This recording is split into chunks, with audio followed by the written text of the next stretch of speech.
first lecture, we noted that in order to properly understand and comprehend the portrayal and interpretation of Joseph the carpenter, that we would need to answer two questions. First, why did some acknowledge Joseph's importance and others did not? Second, what were the factors that led to these different perspectives, and even to this day shape the perceptions of many? As we have already suggested, in order to properly address these questions and the issues they raise, attention will need to be given to the primary ancient sources that have informed the contemporary perceptions. This will involve consideration of several early Christian narratives, from the earliest accounts in which Joseph is a central figure in the Gospels of Matthew and Luke, to later Christian apocryphal narrative, in which his significance differs widely.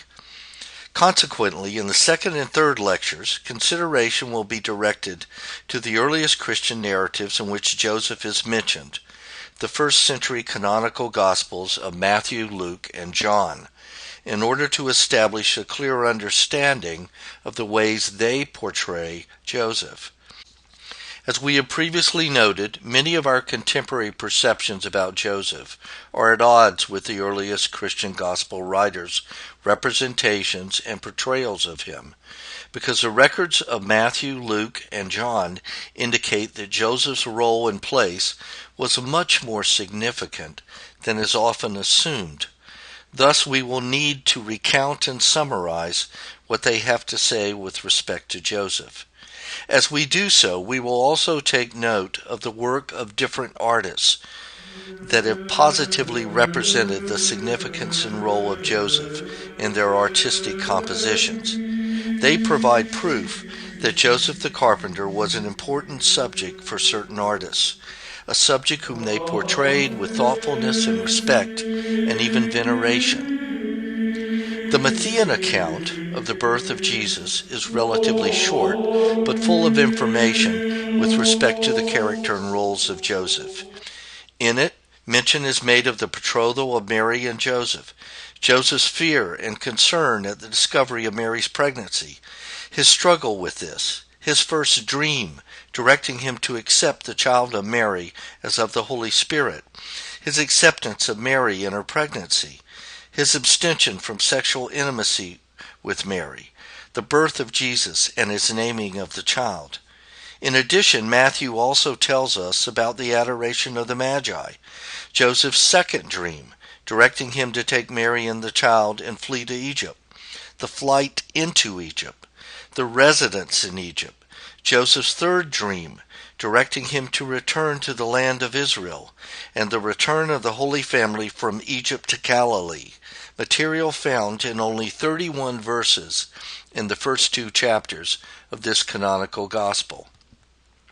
In the Matthean narrative, Joseph is mentioned by name 7 times and also referenced 16 additional times.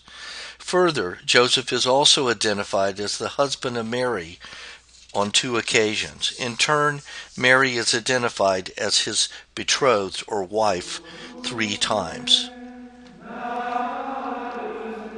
We see this marriage portrayed, as we have previously acknowledged, in the work of a 4th century Gaelic sculptor. With respect to this and other ways Joseph is conjoined to Mary and the child, it should be noted that Joseph is either united in the action in the Matthean narrative with Mary or with Mary and the child on 14 occasions. Further, Jesus is identified as the son of Joseph in Matthew 13:55, where he is recognized by the residents of Nazareth as the carpenter's son. Most importantly, with respect to Joseph's prominence in the narrative, Joseph is the primary subject of the dramatic action in most of the Matthean nativity account. In Matthew, it is the case that we find a portrayal of Joseph that depicts his unique relationship to Mary and to her child, where he is represented as her husband, but not identified as the biological father of her child.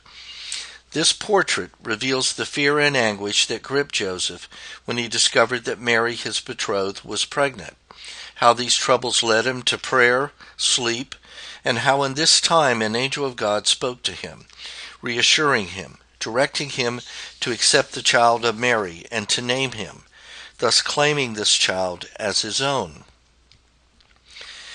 It is an account related with thoughtfulness and respect in a 5th century mosaic by an unknown Italian artist of the Annunciation to Mary and the Annunciation to Joseph in the upper left section of the triumphal arch within the Basilica of Santa Maria Maggiore in Rome. Respect for Joseph is also manifest in this next image, the conflated 6th century ivory plaque we saw in the first lecture. That was one of several plaques designed for the throne of Archbishop Maximianus in Ravenna. The significance of Joseph's role is also evident in the manuscript illumination provided by an anonymous 14th century Italian artist for an edition of the Meditations of the Life of Christ. In it, Joseph is seen holding the Christ child in his arms, following his birth, just as one would expect a father to do. Another manuscript illumination of the second dream of Joseph, also from this edition of the Meditations of the Life of Christ, reveals the fact that God continued to speak directives to Joseph through dreams as time went on, directives which Joseph always, without question, obeyed. The narrative source for this is found in the account of the second dream in Matthew 2:13 through 15, where Joseph is directed to take Mary and the child and flee to Egypt.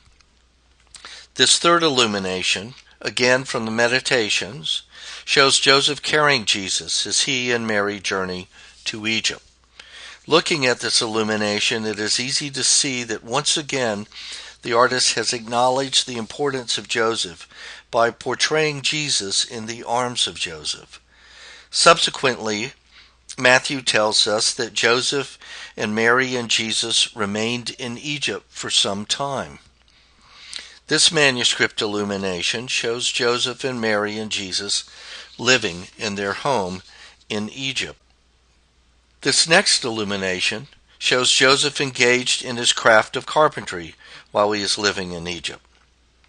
The obedience, spirituality, love, and care for his family is also underscored in the account of his third dream, when he is directed to return with Mary and the child to the land of Israel. It is also portrayed in this illumination in which he is instructed to return to Palestine. As Matthew relates, Joseph obeys God's command in this dream as well. However, on this occasion, Joseph's obedient response is delayed by what he hears. Archelaus, the son of Herod, is ruling over Judea in place of his father, which makes Joseph afraid to go there. At this point, he is warned in yet another dream to go to the district of Galilee. Apparently, discerning his way from there, Joseph takes the family to the city of Nazareth, that though not divinely directed in the text, nevertheless fulfills the words of the prophets. Thus, it is Joseph's spiritual discernment that leads him to choose a new location, Nazareth in Galilee, which is not only within the land of Israel to which God had directed him, but also the exact place he must reside in order to fulfill the destiny of his son, according to the words of the prophets. One more reference to Joseph occurs in Matthew 13:54 through 58, which relates the rejection of Jesus in his family's synagogue in Nazareth. This last reference to Joseph in Matthew is the only place where Jesus is described in the present tense as the son of Joseph. Significantly, this designation is made by the very people with whom Jesus has lived and who have known his family, the people in the synagogue in Nazareth. This passage suggests Joseph's role in the life of Jesus has been of a substantial length and may even be ongoing, providing further substantiation of the role and significance of Joseph. Thus, Matthew presents Joseph as a very prominent figure who plays the important roles of father, husband, protector, and guide in the earliest period of the life of Jesus. In his focus on Joseph's heritage, authority, spirituality, righteousness, and obedience, Matthew emphasizes Joseph's importance within this narrative, elements and characteristics that Caravaggio, in the painting before us, also captures as Joseph listens to the performing angel while his family rests.